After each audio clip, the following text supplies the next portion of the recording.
toutes et tous. Je suis très heureuse de vous revoir tous dans cette rencontre.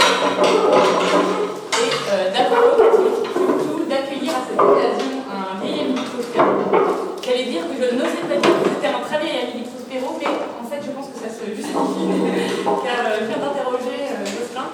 Apparemment sa première venue à Saint-Louis date de 1995, donc de 30 ans. Et donc c'est véritablement un habitué des lieux, une de ses amis traditionnels. Alors pour celles et ceux qui ne le connaîtraient pas, quelques mots de présentation. Donc Jocelyn Benoît est professeur de philosophie contemporaine, peut-on dire, à l'université Paris 1 Panthéon-Sorbonne. Auteur d'une œuvre impressionnante, extrêmement riche. Alors son CV en ligne n'est pas tout à fait à jour, donc je ne peux pas être parfaitement précise, mais en 2018, il était déjà l'auteur d'une quinzaine de livres et de plus de 200 articles, donc je vous laisse imaginer où nous en sommes aujourd'hui. Donc il est médaille d'argent du CNRS en 2019. Jocelyn a reçu cette année le Grand Prix de philosophie de l'Académie française et une semaine de colloque vient d'être consacrée à son œuvre dans le bouquet de Cerisy. C'est une période très riche. Donc, quelques mots, son parcours intellectuel pour situer un petit peu ce que nous allons entendre aujourd'hui. Donc, Jocelyn est parti de la phénoménologie et même plus en amont du sujet sensible kantien. Il a été profondément marqué par le découverte d'Austin, de Wittgenstein, et donc Jocelyn Benoît a consacré une partie de son travail à analyser, à faire valoir comme tel les présupposés de la phénoménologie, et plus précisément à analyser les concepts de phénomènes, d'apparaître, de sensibilité, etc. C'est une liste non exhaustive. Depuis une quinzaine d'années, il développe une recherche réaliste qui entend, je le cite, rendre justice au réel, et ce sur différents plans, l'esthétique, qu'il préfère appeler poétique, il nous en dira peut-être un mot, je ne sais pas, ayant joué un rôle majeur dans ce mouvement. Et donc, c'est dans ce cadre que s'inscrit son dernier livre, je ne vais pas apporter toute sa bibliographie, mais donc le dernier livre qui est paru en 2025 ou 2024, la fin de l'année dernière, donc Sans anesthésie, la réalité des apparences, qui, pour ceux qui connaissent son œuvre, d'une certaine manière, est le prolongement du bruit du sensible et de logique du phénomène, et d'autres travaux en fait. Et dans ce livre, il entreprend de critiquer de manière singulière différents partages traditionnels, apparence et réalité, représentation et réalité, ombre et réalité, non pas pour absolutiser l'un aux dépens de l'autre, mais pour repenser ce que dans la réalité peut être une apparence, une représentation, une ombre, etc. Donc la proximité avec le thème de notre séminaire, la représentation, ses modalités, ses conditions, ses transparences et ses ombres, nous a évidemment paru frappante, et c'est donc avec un très grand plaisir que je me fais donc la porte-parole, la porte-voix du Prospero, pour remercier Jocelyn d'avoir accepté d'ouvrir cette nouvelle année de notre séminaire. Et donc si son titre n'a pas changé, c'est des représentations au simulacre. Alors le format du séminaire change un petit peu cette année, donc comme vous le savez, maintenant le séminaire aura lieu traditionnellement le vendredi matin de 10h30 à 13h. Exceptionnellement, la séance a lieu un mercredi pour différentes questions d'agenda. Donc le nouveau format est le suivant, un exposé d'1 heure, 1 heure et quart. Puis nous passerons directement à une séance de discussion, de questions-réponses, jusqu'à 13h environ, sans pause. Voilà. Jocelyn, encore une fois, merci beaucoup d'avoir accepté notre invitation. Et je te laisse vous préparer. Merci, c'est avec vraiment beaucoup d'intérêt et puis aussi d'émotion que j'ai reçu cette invitation. Alors bien sûr, en raison des liens d'amitié qui unissent les organisatrices, et aussi, mon jeune homme vient de le rappeler, au-delà des personnes, en fait, le lien qui unit paradoxalement l'institution elle-même, à travers plusieurs générations universitaires, c'est un peu triste, en un sens, puisque, une fois, Paris, l'institution, c'est le séminaire Wittgenstein, qui avait une fois par mois le samedi, et puis assez souvent, après le séminaire Wittgenstein, on allait manger en face au bouillon Racine, et notamment, c'est une chose qu'on fait à chaque fois que Vincent Descombes parle au séminaire Wittgenstein, et souvent on était là, avec Vincent Descombes, au bouillon Racine, et puis on dit, oui, c'est une institution. Et puis Descombes me dit, ah non, non, ça sera une institution si nos successeurs le font. Ben, c'est un petit peu le cas, puisque, évidemment, moi, ça fait un très ancien lien avec ce qui s'appelait à l'époque les facultés Saint-Louis. Et je dois évoquer ici, bien sûr, la mémoire de Robert Brizard, qui est le premier à m'avoir invité. Je vais aussi rappeler à l'instant qu'en 1995, quand je suis arrivé à Bruxelles Midi, il y avait un jeune collègue qui m'attendait, un jeune collègue ici présent. C'est un plaisir de voir le voir ici.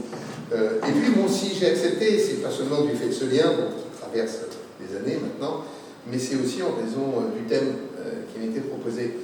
Puisqu'il se trouve que ces toutes dernières années, mes recherches ont pu pour partie se concentrer sur cette notion de représentation.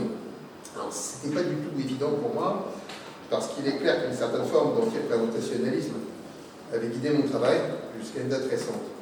Et ce motif, bien sûr, a été conducteur pour moi dans mon enquête philosophique sur la perception.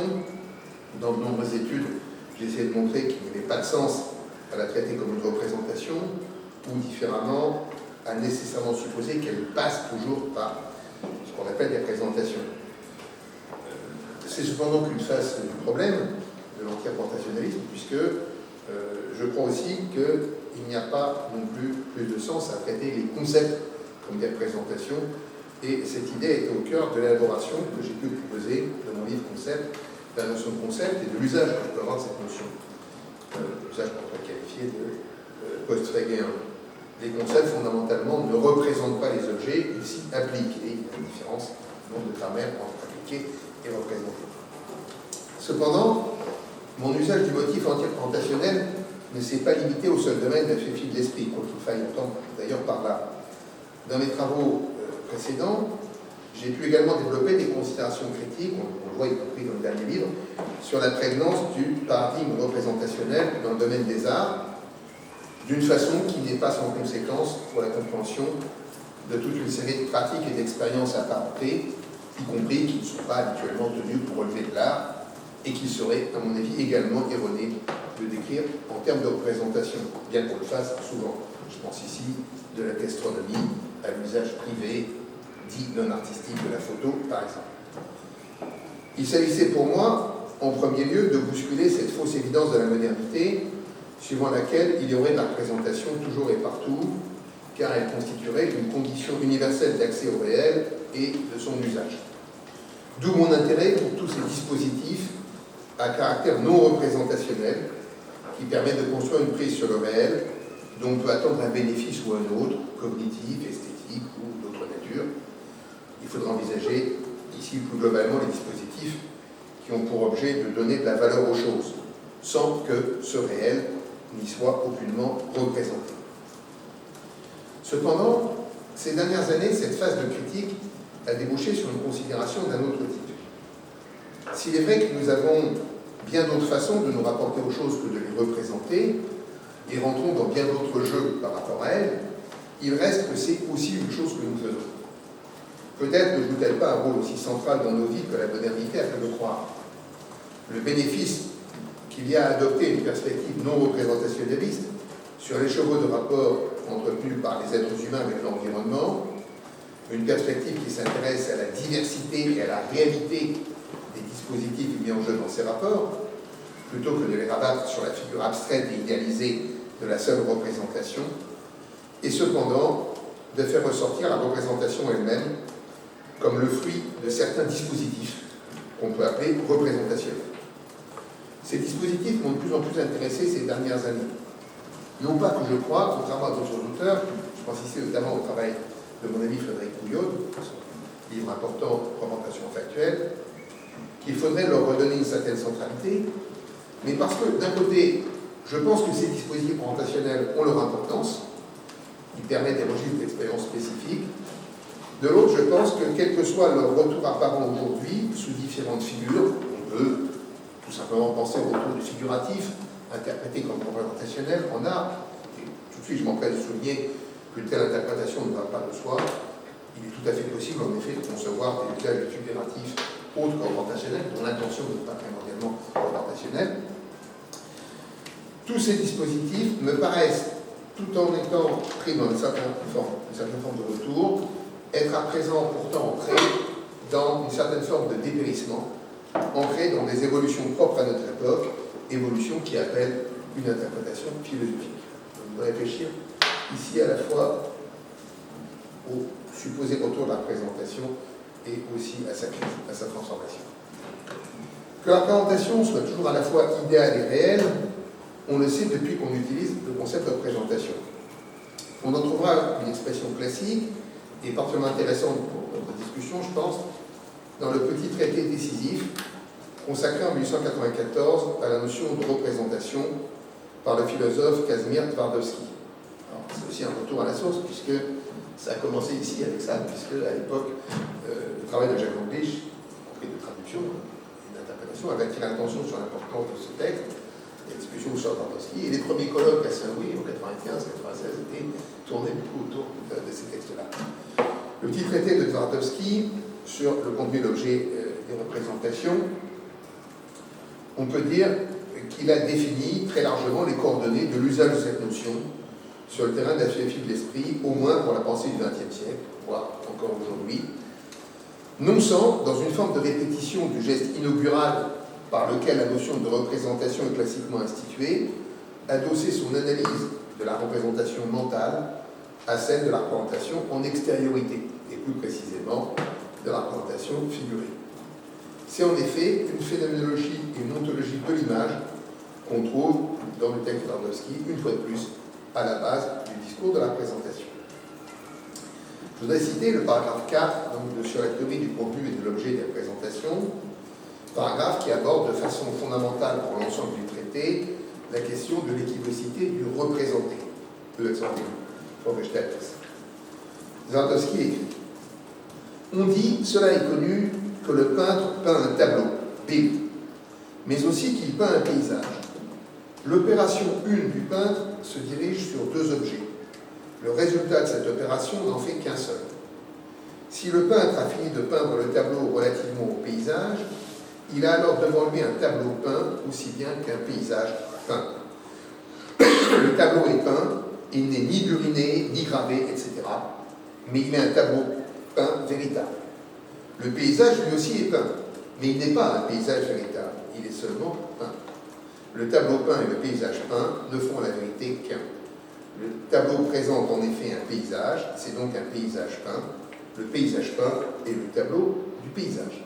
Fin de citation. Tout l'intérêt de cette analyse paradigmatique est que pour introduire les distinctions conceptuelles nécessaires pour faire fonctionner ce terme, elle interroge la représentation là où il s'agit d'un projet représentationnel réel, mettant en œuvre des moyens réels. Là où représenter, c'est faire une image.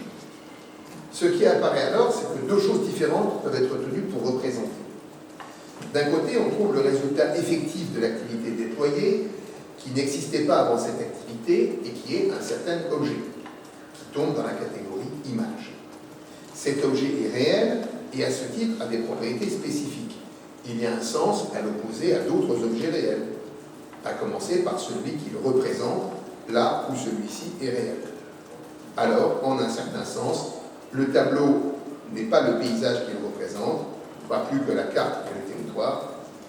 J'avais présenté des réflexions là-dessus il y a quelques années dans un colloque organisé par Isabelle ici, paru depuis.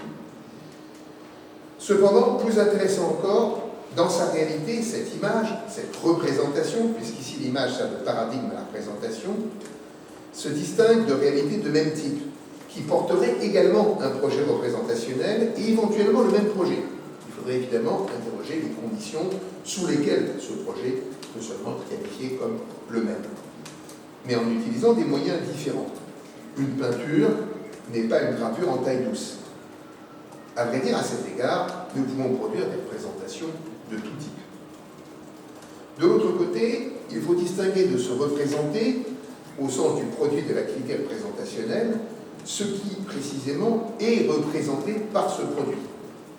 Or, à ce niveau aussi, il faut faire une distinction. Il est possible que le projet représentationnel soit celui de représenter quelque chose de réel. Monet représentant le portail occidental de la cathédrale de Rouen. Pourtant, il y a une série qui se recoupe, c'est le même objet. Alors, quel que soit l'effet recherché, il n'y a aucune raison que celui-ci soit toujours interprété dans l'ordre de la vérité, l'image doit être pensée dans un certain rapport à la chose réelle. Cependant, premièrement, ce n'est pas toujours le cas. Dans l'histoire de la peinture, bien sûr, de nombreuses choses irréelles ont pu être peintes. Il suffira de penser ici, en exemple, à l'imagination débridée avec laquelle Jérôme Bosch peuple son jardin des délices. Il est certes probable que dans de nombreux cas, il faudrait alors interroger le type de rapport au réel que suppose et éventuellement qu'instituent ces pures créations de notre esprit, et de façon tout aussi importante de nos mains. Il n'en reste pas moins que ce qui est représenté en ce second sens du terme, ici, au premier abord, n'existe pas dans la réalité, contrairement au produit qui, justement, permet de le représenter. Or, le principe du représentationnalisme consiste à soutenir que cette irréalité possible du représenté, au sens de l'objet de la représentation, révèle quelque chose du statut de cet objet en général, précisément en tant qu'il est représenté. D'une certaine façon, y compris lorsqu'il s'agit, comme on dit, de représenter un objet réel, c'est-à-dire en tant qu'il est réel, à cette fin, il faut l'ériger en objet de représentation, en représenté. Or, le représenter en lui-même est idéal. Il n'est rien d'autre que ce qui est représenté, c'est-à-dire l'objet de l'image en question. Dans la logique du représentationnalisme, c'est par rapport à cet objet qu'en un second temps peut se poser la question de savoir s'il est réel, c'est-à-dire si l'objet idéal ainsi constitué cerne bien quelque chose de réel et capable d'attraper quelque chose dans la réalité. Ce dont, encore une fois, il faut souligner qu'il n'y a pas de raison de penser que cela soit toujours sa fonction. Tout dépend du projet représentationnel au service duquel cet objet se trouve enrôlé. Il peut y avoir bien des raisons de représenter, tout comme il y a bien des usages de la représentation. Le jeu qui consiste à représenter la réalité, c'est-à-dire prétendre à la représenter, n'est certainement à cet égard qu'un parmi d'autres, quelle que soit la centralité qui probablement lui revient dans l'économie de ce que nous appelons représentation. Quel que soit l'usage qui en est fait, donc, ce qui compte à ce stade, c'est l'idéalité de l'objet représenté.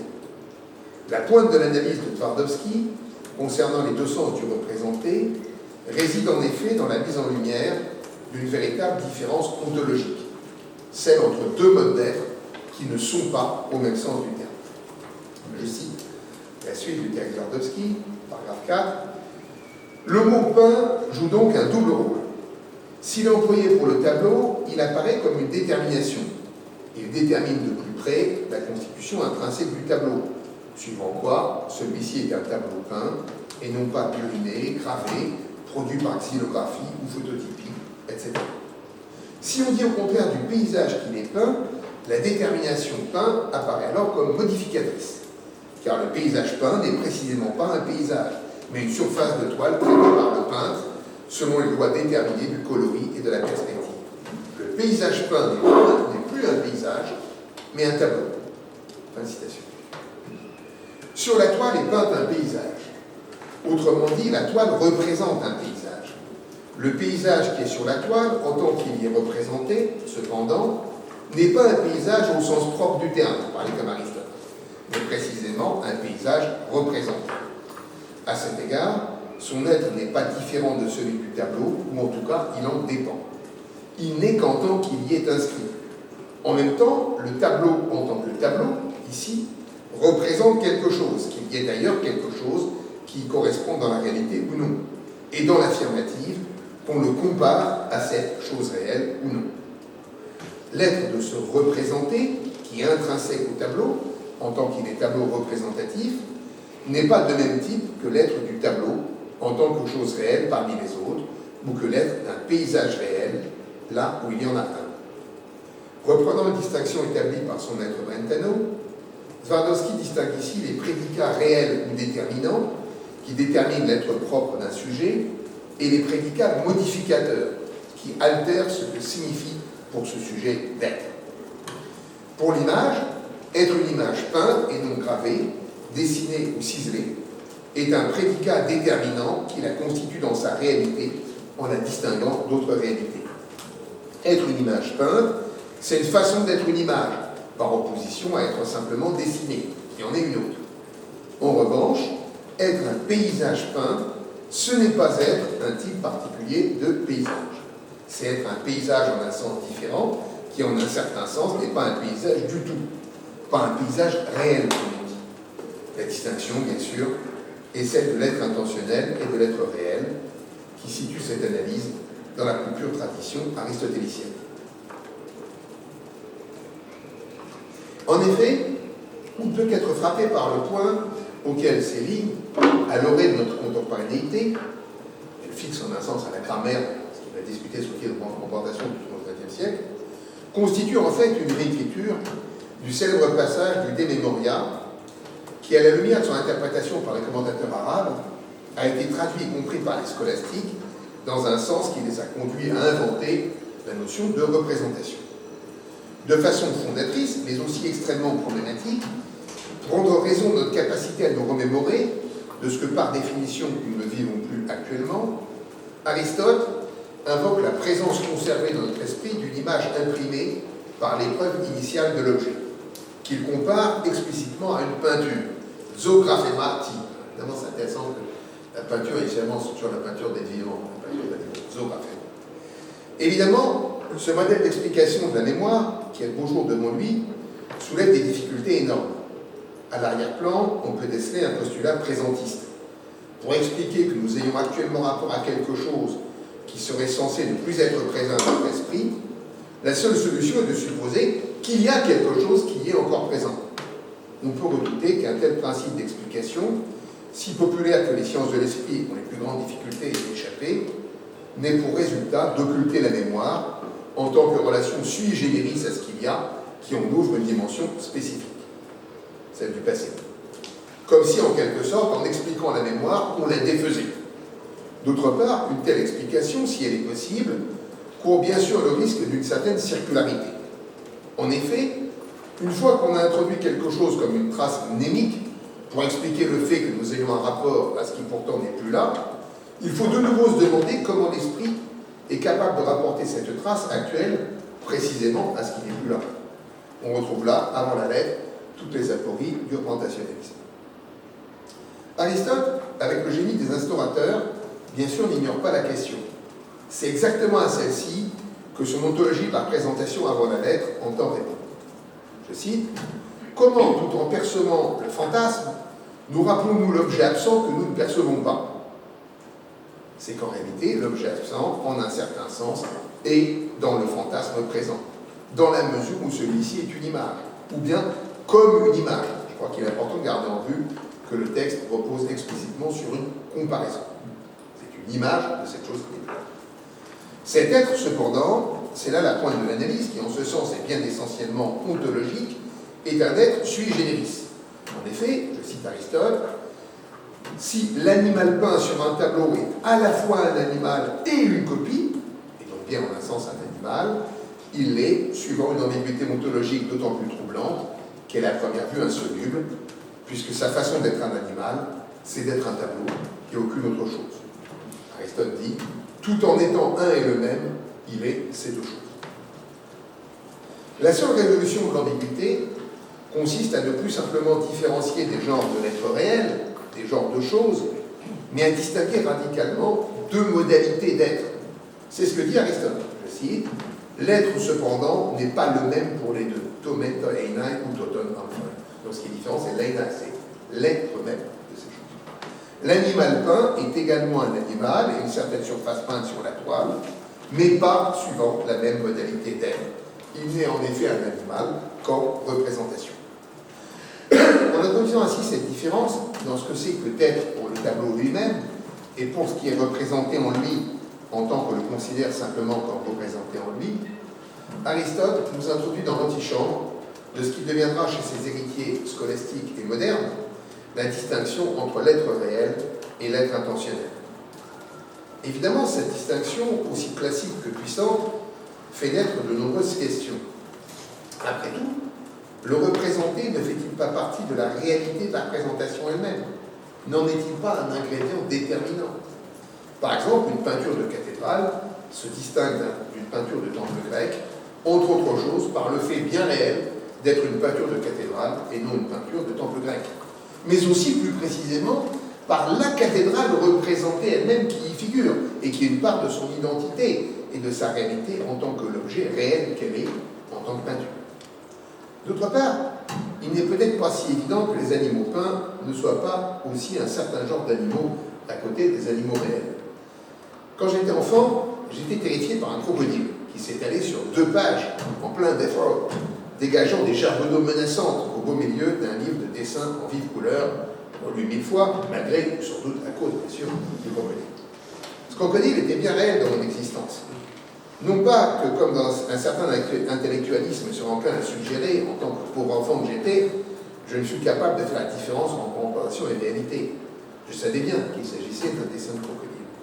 Cependant, ce dessin de crocodile était un crocodile de dessin, et comme tel, une forme de crocodile, qui de fait jouait dans ma vie un rôle très important en tant qu'instanciation de la classe des crocodiles. Beaucoup plus que ceux qu'on trouve alors au Jardin des Plantes, auxquels je rendais régulièrement visite, beaucoup plus petits, moins impressionnants et surtout essentiellement endormis. D'un sommeil peut-être, et même certainement trompeur, la portée de cette tromperie devant être relativisée par la captivité et par la satiété. Évidemment, je n'approfondirai pas ici plus avant la psychanalyse. La phobie est un opérateur terriblement puissant de constitution de la réalité. La phobie, elle détache un réel signe. D'un autre côté, il faudrait considérer de plus près aussi le graphisme de l'image en question, la fabrique de la représentation par laquelle l'animal en question avait l'air de bondir en dehors de la page. Il s'agissait bien sûr d'un effet proprement figuratif, de l'adoption d'un certain style, mais celui-ci était là encore un moyen bien réel et contribuait à la réalité puissante de ce crocodile de peinture en tant que monstre susceptible de hanter les nuits. Le point important à cet égard est qu'il s'agissait bien alors du crocodile peint lui-même. C'était lui qui me faisait peur, et non pas de la peinture de crocodile. Ici, toute réduction de la fiction à la recelle était impossible. Vous savez, le tragique en citataire de nom, mais Hamlet, ça n'existe pas, dans ce qui existe, c'est la croyance en Hamlet. Il s'agissait bien de ce crocodile en tant que crocodile, que je ne confondais certes nullement avec ceux du Jardin des Plantes, ou avec ceux qui existaient sans doute en Afrique, et que je n'avais jamais vus, mais dont je savais qu'il était censé les représenter. D'un crocodile, donc d'un autre genre, certainement. Un crocodile peint, précisément. Mais ce crocodile peint, pour d'un genre spécial qu'il soit, était bien un crocodile réel. Réalité qu'on trouvait au détour d'une page de ce livre, et qui, comme tel, me pourrissait la vie. L'intentionnaliste répondra cependant que même si ce crocodile, en un certain sens, était bien réellement devenu un crocodile d'un certain type, comme si une certaine situation conduisait à ajouter les crocodiles fictionnels, ou en tout cas l'un privilégié d'entre eux, à côté des crocodiles réels, et à reconnaître la réalité de ce que, d'un autre point de vue, on serait pourtant en droit d'appeler crocodile fictif ou imaginaire, il n'en reste pas moins qu'en l'occurrence, le crocodile peint est un crocodile, y compris crocodile réel d'un autre genre, que dans la mesure où d'abord le dessin représente ici un crocodile. Ce n'est pas toujours nécessairement le cas. On peut très bien imaginer un dispositif qui symbolise un crocodile, au sens où dans la vie jouerait le rôle d'un crocodile, il en tiendrait lieu, sans pour autant le représenter, comme un ballet peut tenir lieu de cheval dans un jeu, sans représenter, à en parler, un cheval. Vous voyez bien, je préfère bien sûr au fameux texte de Gombrich, méditation sur un cheval de bois. En ce point, il faut remarquer que la langue allemande offre opportunément une ressource lexicale intéressante, puisqu'elle permet de distinguer vertreten, représenté au sens d'être à la place d'eux, tenir lieu d'eux, et vorstellen ou darstellen, représenté au sens de donner en présence, donner une vue sur. Cependant, en l'occurrence, il s'agissait bien d'une représentation, au sens plus fort du terme, qui, sous les plus vives couleurs, donnait bien à voir un crocodile.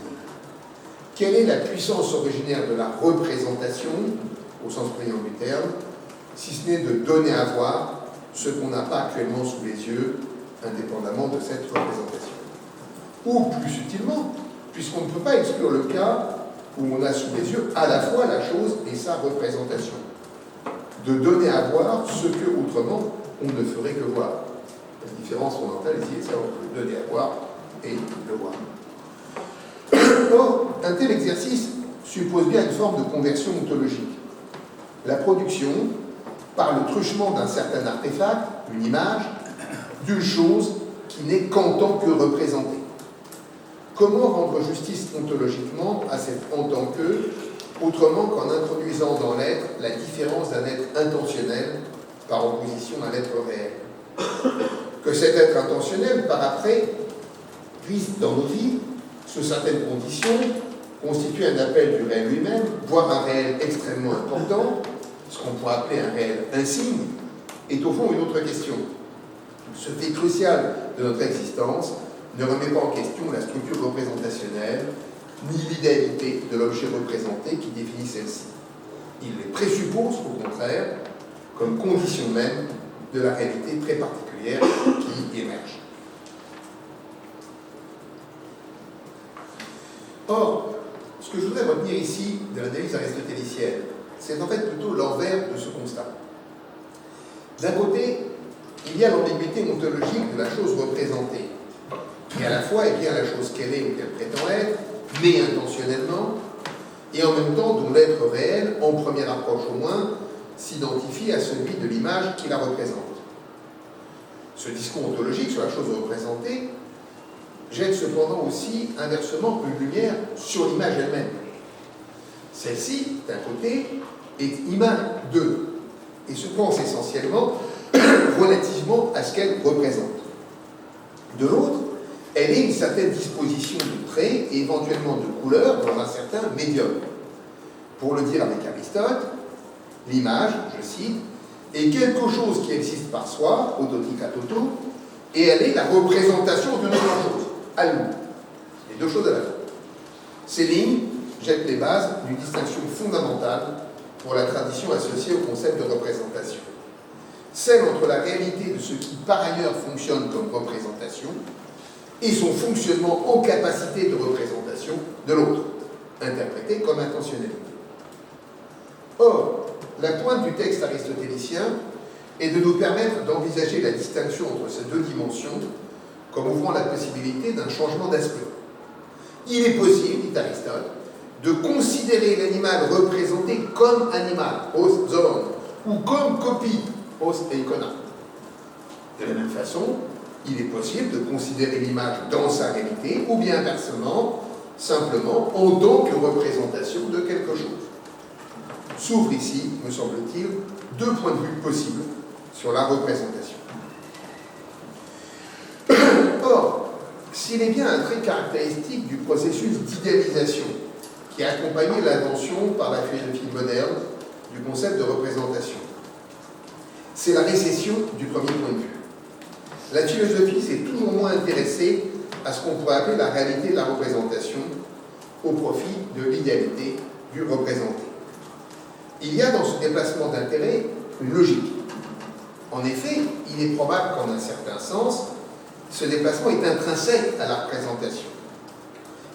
Car en effet, il est intrinsèque à la représentation, là où elle fonctionne, d'effacer sa propre réalité, en tendant en quelque sorte vers l'épuisement de son être dans sa fonction représentative. En d'autres termes, d'aspirer à une certaine forme de transparence, dans laquelle ne reste plus rien à voir que le représenté. Cette exigence, qui a des implications pratiques, a indissociablement une signification philosophique. Il s'agit en quelque sorte du triomphe de l'idéalité. De ce point de vue, il est important de comprendre la signification de la multiplication des supports dans la mise en scène néo-aristotélicienne, on en va voir pas seulement, de Twardowski. Il ne s'agit en premier lieu que de faire ressortir par contraste l'idéalité de l'objet représenté.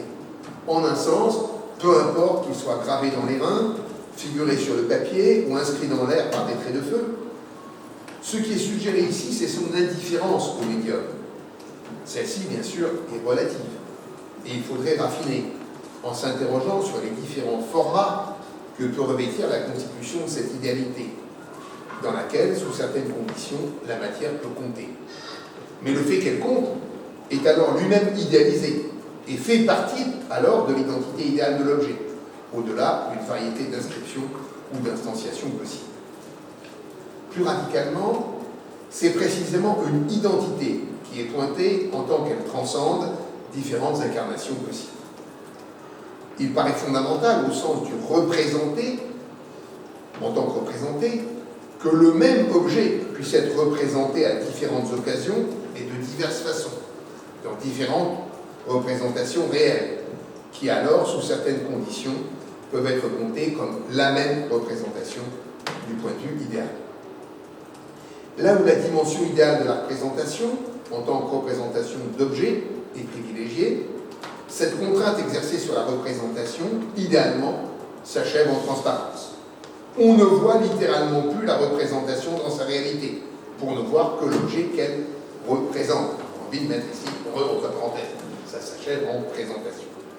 Ainsi, si à la question « As-tu déjà vu le Taj Mahal ?», il peut être pertinent de répondre « Oui, je l'ai vu en reproduction », il est probable que si nous est demandé ce que nous voyons lorsque nous avons la représentation en question sous les yeux, la bonne réponse serait plutôt « Qu'est-ce que je vois ? Le Taj Mahal ». On ne précise pas que nous le voyons en reproduction. En fait, il faut des conditions assez particulières pour que la représentation devienne elle-même objet thématique de la vision. Il faut au minimum un autre intérêt, le regard de l'antiquaire ou de l'amateur d'art. Ou bien il faut qu'à un certain niveau, la représentation dysfonctionne, qu'elle soit une mauvaise représentation, ou différemment, une représentation qui adopterait un format ou une perspective inhabituelle, ou encore que certaines conditions externes viennent parasiter son fonctionnement, de telle façon que celui-ci se fasse remarquer, et donc qu'elle devienne visible en tant que représentation. Non pas que le voir par représentation se confonde jamais avec le voir simple, le voir pur et simple en représentation. Cependant, si la représentation fonctionne, alors elle donne bien à voir de façon sui generis, selon son format de représentation précisément, l'objet lui-même qu'elle représente. Du point de vue intentionnel, c'est à cette transparence que s'atteste son succès. D'où la remarque de Husserl, cherchant à établir, à partir de l'analyse que Twardowski propose de la représentation, c'est-à-dire aussi contre cette analyse, sa propre doctrine de l'intentionnalité. C'est dans la première recherche logique, paragraphe 13.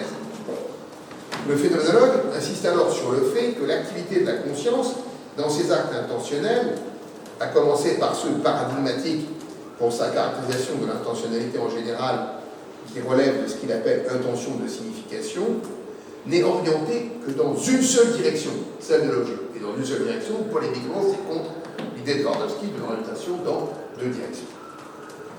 C'est peut-être vrai dans le cas de la représentation mentale, ou sans doute différemment, car il ne va absolument pas de soi qu'on puisse réduire une chose à l'autre, de l'intention de signification, à supposer qu'une de ces choses ou l'autre existe. C'est-à-dire que de tels concepts soient pertinents pour analyser toute ou partie de la vie mentale et ce que nous faisons avec le langage. En ce qui concerne le second concept au moins, j'aurais tendance à penser qu'il est probablement pertinent et nécessaire pour appréhender un aspect de notre rapport d'usager au langage. On n'a pas besoin d'une notion comme celle d'intention de signification. Mais que ce concept ne peut en revanche avoir le rôle fondateur du sens en général que lui accordent en règle générale les philosophies intentionnalistes de la signification. C'est cependant pas notre sujet aujourd'hui.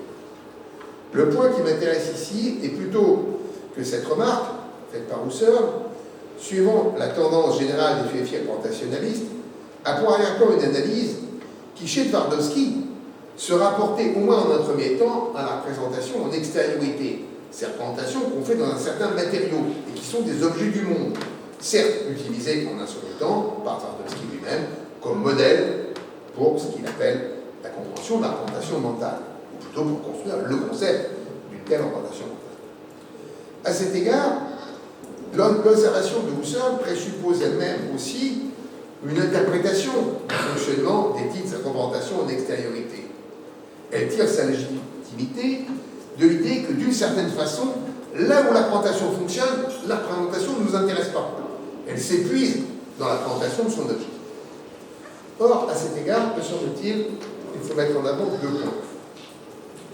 D'un côté, il est certainement possible que la représentation recherche la transparence, c'est-à-dire la présentation de l'objet dans laquelle, d'une certaine façon, le fait qu'il soit présenté ne s'entend plus.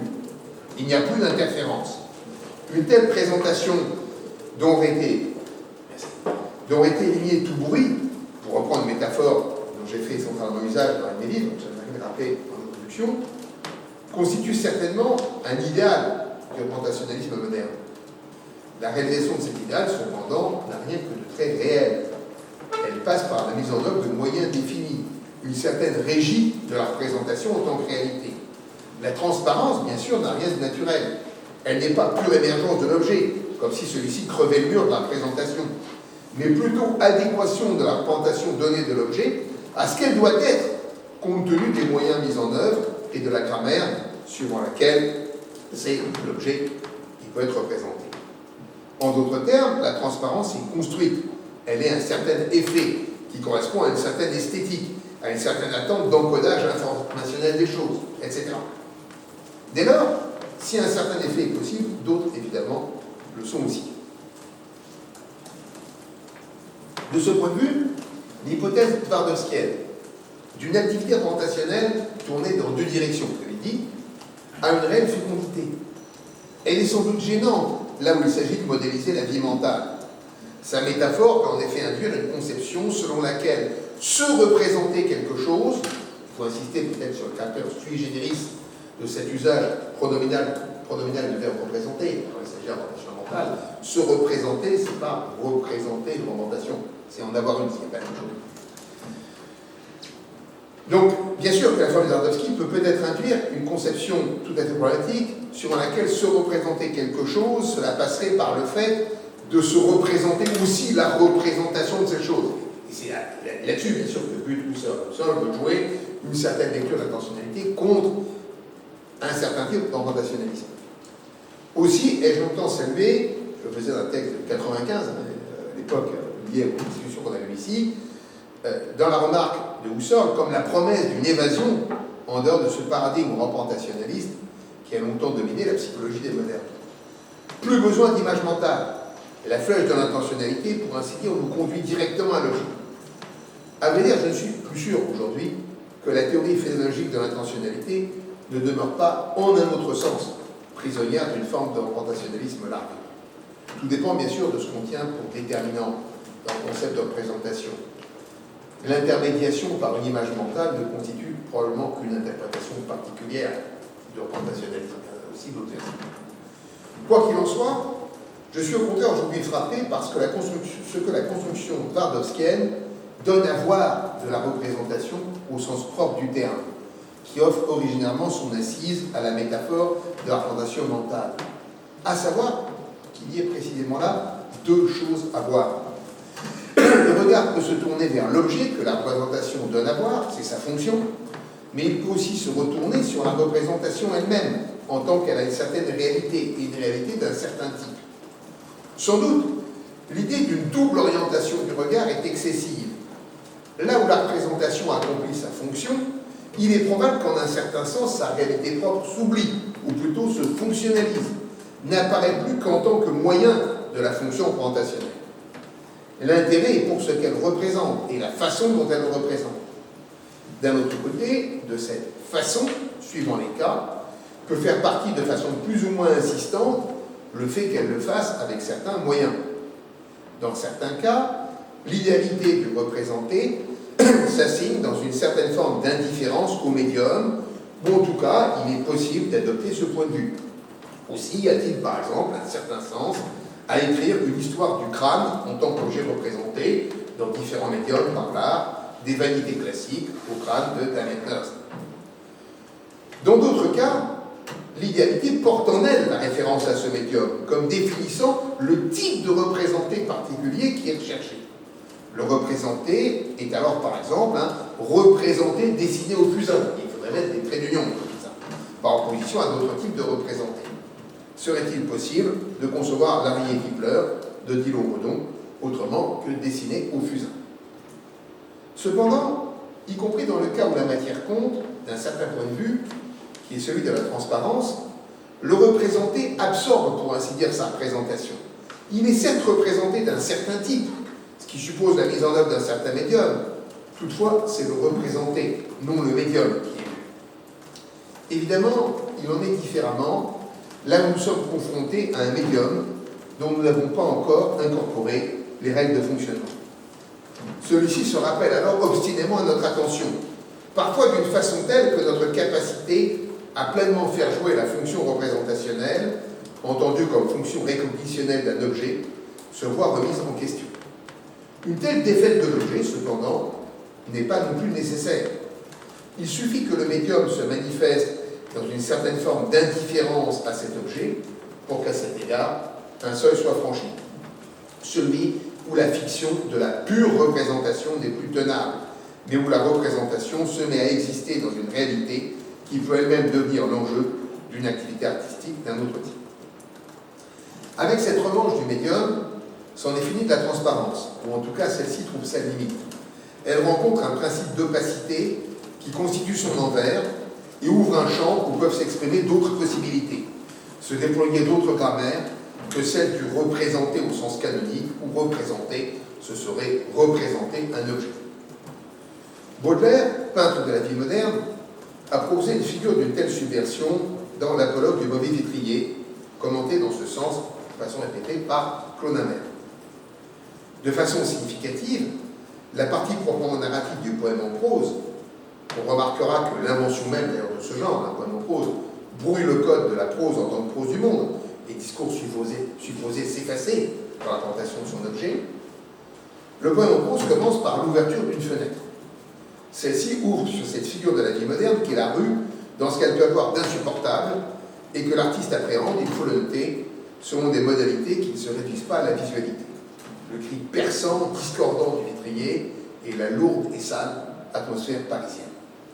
Ouvrir la fenêtre, c'est non seulement voir le monde, mais s'y exposer directement dans ce qu'il peut avoir de discordant et peut-être dans son incapacité à faire monde. Le monde est en effet ici bien vite ramené à une limite qui marque son défaut, celle des quartiers pauvres dans lesquels le vendeur de vision est venu se promener.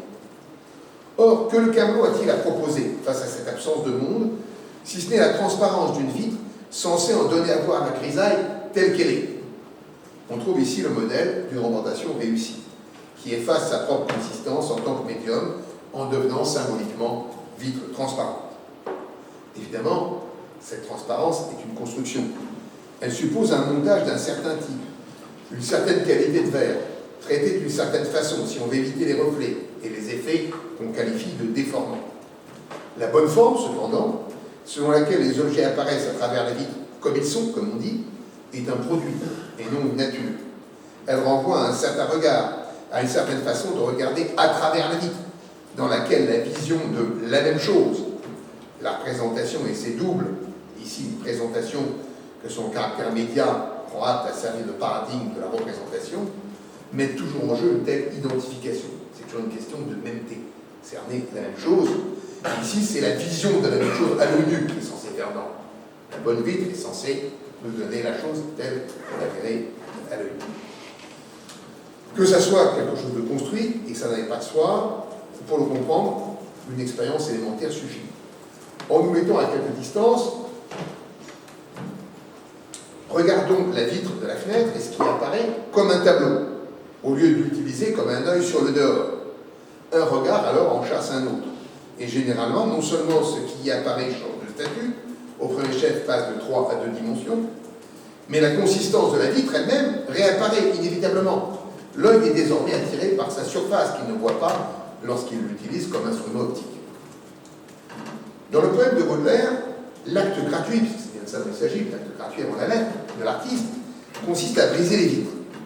Il le fait par révolte contre ce régime de transparence qui ne fait que refléter les choses telles qu'elles sont, ou du moins le prétend, et contribue par là même à les fixer dans leur être supposé qu'il faudrait accepter, à accréditer précisément l'idée qu'elles sont ainsi, telles qu'elles sont représentées. Il s'agit, suivant l'opération générale de la poésie baudelairienne, qui est demande de justice, de faire droit à notre désir qu'elles soient autrement, à la platitude, qui est aplatissement délibéré des choses, de la supposée reproduction de ce qu'il y a. L'artiste oppose la revendication de la beauté dans la vie, cette vie en beau à laquelle, dit-il, ont droit les quartiers pauvres. À cet effet, il réclame des vitres de toutes les couleurs, donc aussi des vitres que l'on voit, que notre regard habitué à la norme de transparence ne peut pas ne pas voir dans leur consistance propre. Cet ajout ne risque-t-il pas de vous éloigner de la réalité, suivant l'image des lunettes colorées par laquelle Kleist prétendait résumer la critique de la raison pure, en déplaçant la leçon aussi, puisque la critique de la raison pure n'est rien d'autre en fait qu'une doctrine de la transparence. L'apparence, shine, des qualités secondes, au paragraphe 8, l'esthétique transcendantale, se voit disqualifiée au profit de la pure manifestation Erscheinung de l'objet en tant qu'objet de connaissance. Est-ce qu'on ne risque pas ici de faire voir en couleur ce qui ne l'est pas. On rencontrerait là la figure d'un autre paradis artificiel pour les pauvres, les soustrayant à la grisaille de leur existence. Ça a un nom, l'opium du peuple. Il faut pourtant prendre ici la mesure du pouvoir d'évasion de cette jouissance qui est celle des couleurs.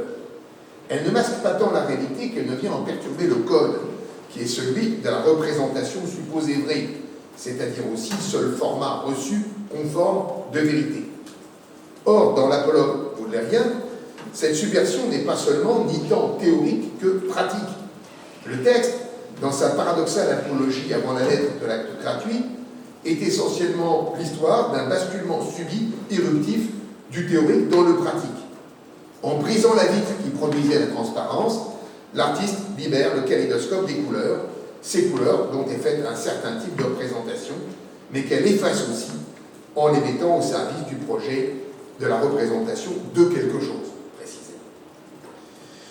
Une telle mise en scène, bien sûr, a un arrière-plan, pas le temps de commenter ici, elle est inséparable de ce réveil de la couleur que Baudelaire diagnostique dans la peinture de son époque, qui culmine avec le génie de Delacroix, celui qu'il appelle le chef de l'école moderne.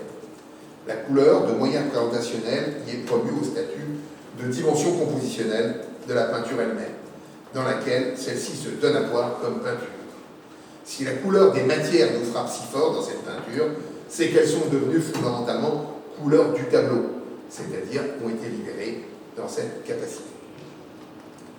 Alors évidemment, ces considérations esthétiques, plutôt poétiques, pour reprendre la distinction à laquelle les allusions que j'analyse, ou inextricablement en fait l'une et l'autre, sont bien sûr éloignées de l'analyse twardowskienne, dont l'objectif est essentiellement épistémique, suivant un primat de l'épistémique qui est certainement aussi un aspect du jeu moderne de la représentation. Cependant, la distinction qu'introduisent ces analyses philosophiques ouvre la possibilité de poser une question, à savoir comment s'est fait la représentation. Et simultanément, s'assigne ici la possibilité d'un autre mode d'interrogation sur la représentation, pour ainsi dire en deçà d'eux, ou dans une indépendance relative par rapport à leur fonctionnement comme représentation.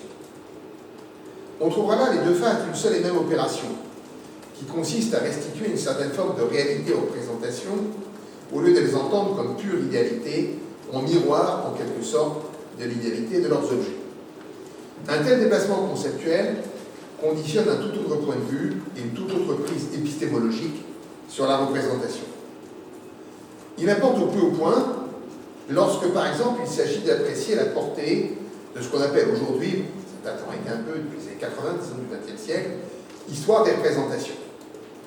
Le philosophe revenu d'une certaine postmodernité, lorsqu'il lira le titre de l'article manifeste publié par Roger Chartier en 1989 dans les Annales, Le monde comme représentation, évidemment, sera enclin à frémir. Il s'attendra à ce mix de psychologie et d'idéalisme, suivant lequel il n'y aurait pas de fait mais qu'il y a de représentation, comme on dit, comme si le fait de devoir être représenté, si on admet qu'ils doivent l'être, mais il n'est pas sûr que ce soit là leur seul emploi, retirer quoi que ce soit à la factualité des faits et n'en constituer pas éventuellement une condition. Et, comme on dit, ignorer que des représentations. Ce à quoi le philosophe s'obstinera en vain à objecter qu'il n'y a des représentations que s'il y a autre chose. La notion de représentation est toujours contrastive. C'est-à-dire que la fonction de la notion de représentation étant socialement contrastive, il n'y a un sens à parler de représentation que s'il y a des choses qui ne sont pas des représentations. Et également, éventuellement, d'autres modalités de rapport à ces choses que la représentation. Cependant, à la lecture, on découvre bien vite que le projet de Chartier concerne en fait bien autre chose. Il s'inscrit précisément au faux contre ce mentalisme et cet idéalisme historique qui peut résulter d'un certain usage de la notion de représentation importée de la philosophie. Je n'ai pas le temps, mais il faudrait bien sûr replacer ce geste aussi dans l'histoire de l'historiographie française, et c'est une réaction de la génération précédente des Annales. C'est de l'histoire des mentalités à l'histoire des représentations. Et la représentation, c'est en un certain sens beaucoup plus réel que les mentalités. Et les représentations dont il est question, en effet, dans cet article programme de Chartier, et dans l'histoire qu'il préconise et pratique, sont bien réelles. Elles sont reçues, produites, circulent ou ne circulent pas, se donnent ou s'achètent, ont un support d'un ordre ou d'un autre, vieillissent et s'abîment, disparaissent tôt ou tard, et leur conservation soulève des problèmes spécifiques et cruciaux, dont un des aspects est évidemment qu'elle a un coût économique et plus généralement un coût social, aussi un coût symbolique. Il s'agit bien sûr des images, des inscriptions, puis globalement des imprimés et de tout ce que nous pouvons produire et utiliser qui mérite le titre de représentation. Personne n'en mettra en question qu'on trouve là une part très importante de notre monde social.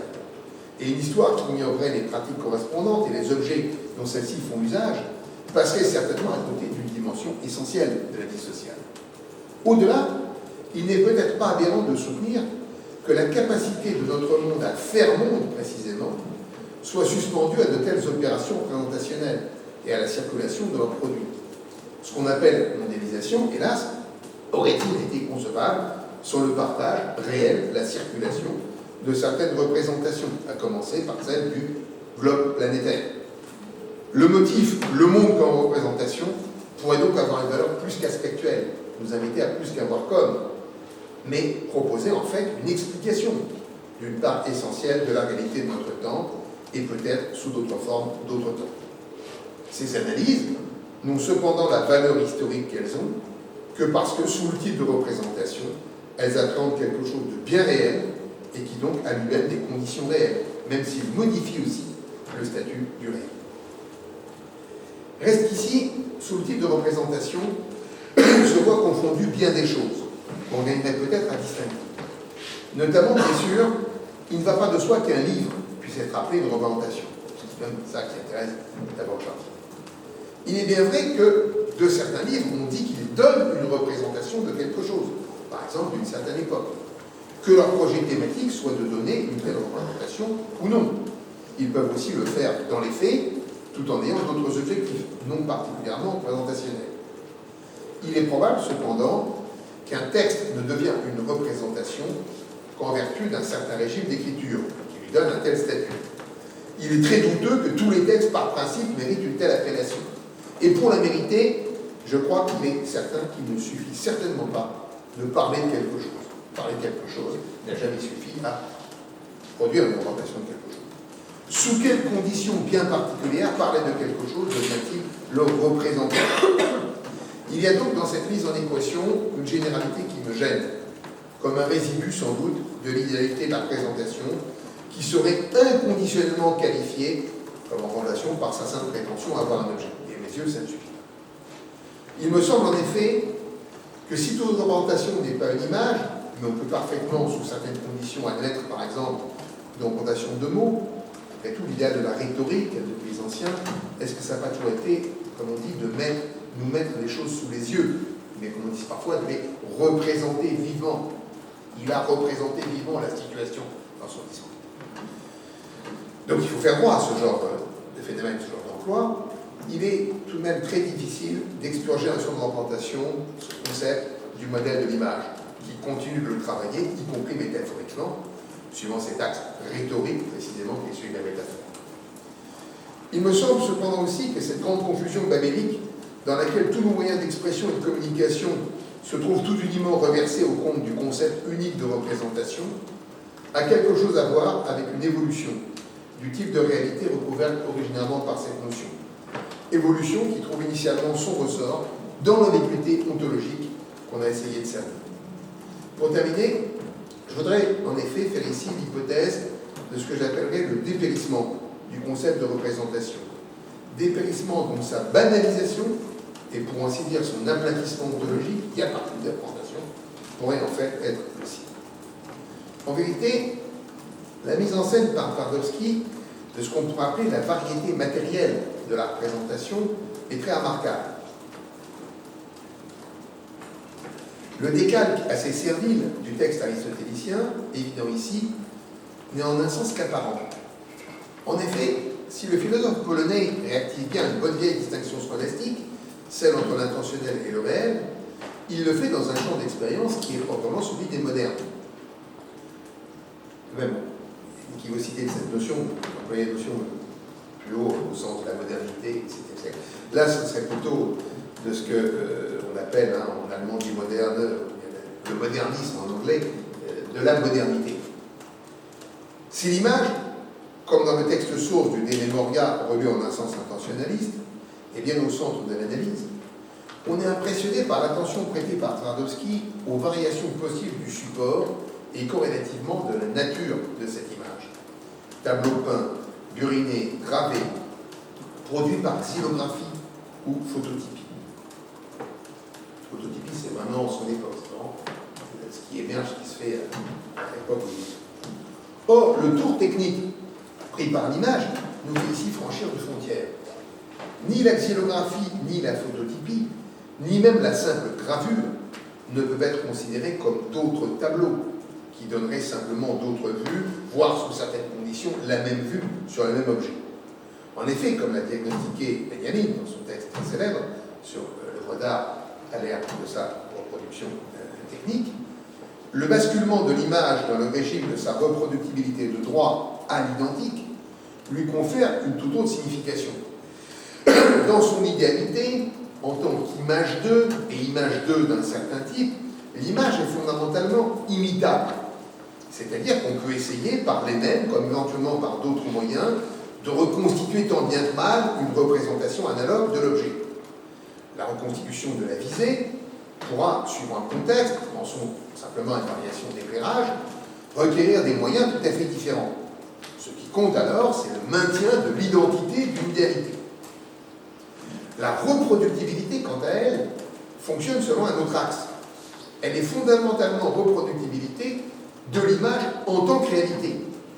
De la même image, comme on dit, on peut produire une infinité de tirages. La ressemblance n'est pas ici fondée sur ou mise au service de l'identité d'une image à une autre de ce qui est présenté, mais purement et simplement ressemblance entre elles des images, assurée par la réitération d'un même procédé technique. L'exemple qui vient à l'esprit, peut-être peu benjaminien, c'est celui d'un magnifique clip, mais dans cette revue, peut-être que vous ne le connaissez pas, il y a 20 ans, qui est le clip de la version de la chanson As de Stevie Wonder, qui a été donné par George Michael et Mary J. Blige en 1998. C'est un clip assez étonnant, puisque il y a une scène de danse, on voit George Michael et Mary J. Blige, et puis par clonage, ça se multiplie, et la scène pleine des mêmes personnages. Évidemment, on a la bonne question, les enfants se demandent, mais qui c'est les vrais? C'est les vrais. Évidemment, aucun des vrais, c'est de l'image qui se reproduit.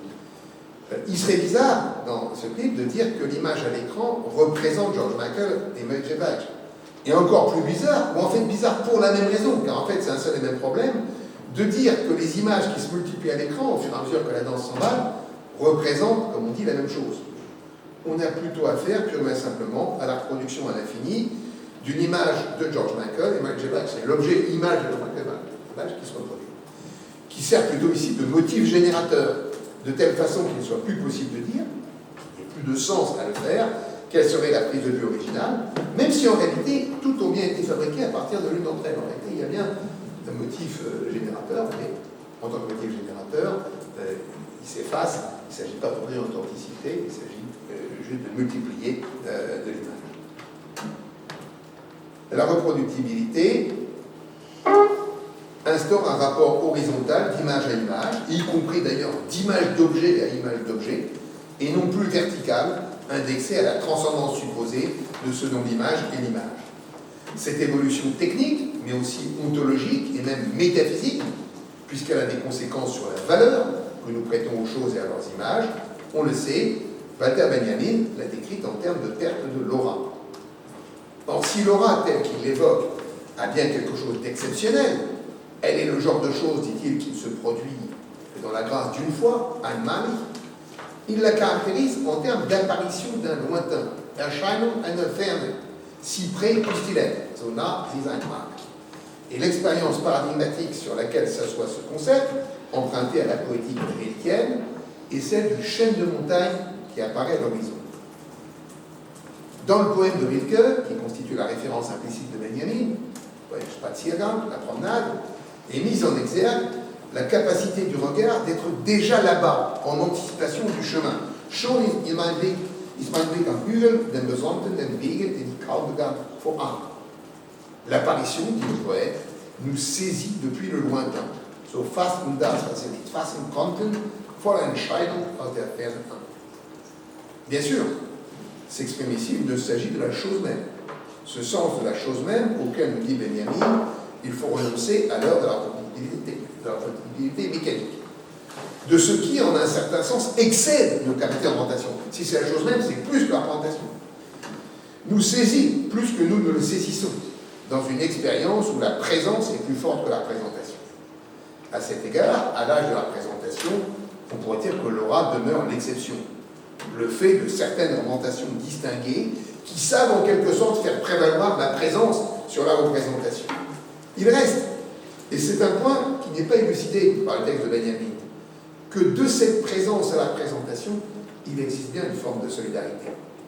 La présentation ne se comprend que de la nostalgie de la présence, et y est téléologiquement ordonnée. Elle reste fondamentalement un moyen de se donner les choses qui ne se donnent pas. Et réversiblement, la présence magique qui ne surgit qu'épisodiquement, au détour d'une expérience, dont on remarquera évidemment qu'elle suppose fondamentalement une scénarisation, un écrin, l'écrin d'un bel après-midi d'été, eh bien cette présence a bien cette structure d'horizon, être là-bas, qui est celle qui permet la présentation. D'une certaine façon, c'est le fondement de la possibilité de la présentation, sa transcendance, qui se révèle dans l'expérience supposée oratique. La présentation, contrairement à ce qu'on peut croire parfois, ce n'est pas le contraire de la présence. Pendant très longtemps, pourquoi les gens veulent pas être présentationnistes? Pourquoi ils sont présentationnistes? Parce qu'ils veulent retrouver la présence en deçà ou de la présentation. Mais en fait, la présentation, c'est une façon de tourner autour de la présence. Elle est définie strictement par rapport à elle. Mais évidemment, ça n'est pas le contraire de la présence, point de vue-là, mais on pourrait dire que c'est sa banalisation. La présentation, c'est la présence rendue disponible. Or, s'il y a une morale à tirer de l'histoire de la présentation, c'est que cette mise en disponibilité se fait. La présentation ne sort pas indemne de son basculement sous le régime, indissociablement pratique, esthétique et juridique, d'un droit de tirage illimité. Sous le signe de la reproductibilité infinie, d'exemplaire à exemplaire, la transcendance de la présentation, en tant que mise en présence d'eux, se voit pour ainsi dire aplatie. Ce n'est plus l'objet qui compte, mais la copie en tant que copie de copie, sans original, c'est-à-dire tel qu'il n'y a plus même sens à considérer celui-ci perdu. On est passé d'un jeu à un autre.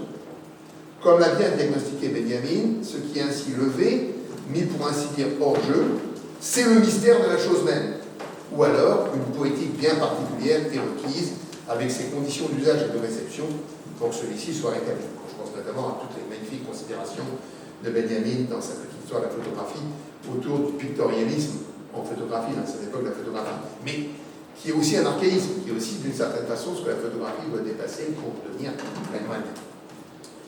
Il faut remarquer cependant qu'un tel retournement n'a pu originairement être possible que du fait même de l'ambiguïté ontologique de ce qui a été donné à présentation. En effet, ce qui est reproduit, là où il s'agit de reproduire et non seulement d'imiter, c'est la réalité de la présentation et non sa vérité, s'il est pertinent d'interpréter la transcendance qui fait de la présentation une représentation d'eux en termes de vérité, ce qui, remarquons-le, n'est probablement pas toujours le cas. Mais donc il est important pour le concept de représentation que cela le soit parfois, non sans effet, quant à la possibilité de définir un différent sens pour le mot vérité. Cette récession vers la réalité de la présentation, cependant, loin de signifier un retour à la réalité, nous fait plutôt migrer vers cet espace étrange où rien n'est plus facile que de perdre le sens de la réalité. Notre époque, comme sans doute toutes celles qui en manquent, est obsédée par la question de la vérité. Là où règne le faux, parce que les pouvoirs y ont intérêt, on cherche désespérément à reconnecter les mots et pourquoi pas les images aux choses. Une telle reconnexion passe nécessairement par les voies de la représentation est un point dont on peut douter, tant celle-ci, à plus d'un titre, dans notre monde, n'est plus que l'ombre d'elle-même, une de ces ombres qu'on peut faire se répéter par les autres. En fait, il y a plutôt lieu de se féliciter quand le problème auquel nous sommes confrontés aujourd'hui revêt réellement la forme de la fausseté, au sens de ce qui n'est pas vrai, c'est-à-dire en tout cas peut être reconduit à ce format-là. On retombe alors sur un terrain qui est connu, car précisément il est celui du connu. Et le connu, on sait comment ça marche, la connaissance. Cependant, très généralement, il ne s'agit pas de cela. Nous sommes plutôt, de façon nouvelle, amenés à rencontrer, sous toutes sortes de formes, le problème de la non-vérité, à savoir de ce qui n'est ni vrai ni faux, c'est-à-dire qu'il n'y aurait pas de sens à évaluer dans ces termes, et dont souvent nous ne savons pas trop que faire. Est-ce que la quatrième occurrence des personnages d'ensemble, est-ce qu'elle est plus vraie ou plus fausse que la précédente? Ça n'a pas tellement de sens, cette question-là. On ne sait souvent pas trop quoi en faire, tout simplement faute d'en avoir encore assimilé les règles du jeu.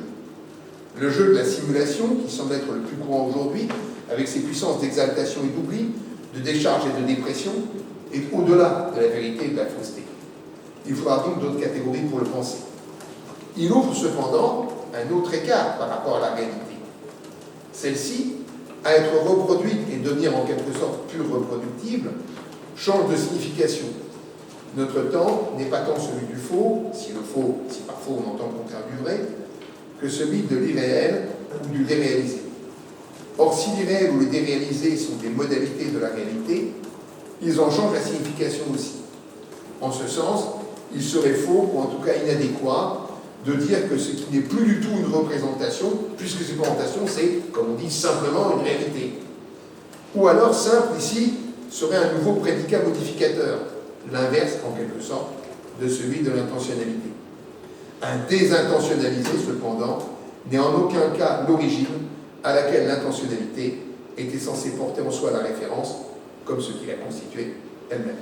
Je vous remercie de votre attention.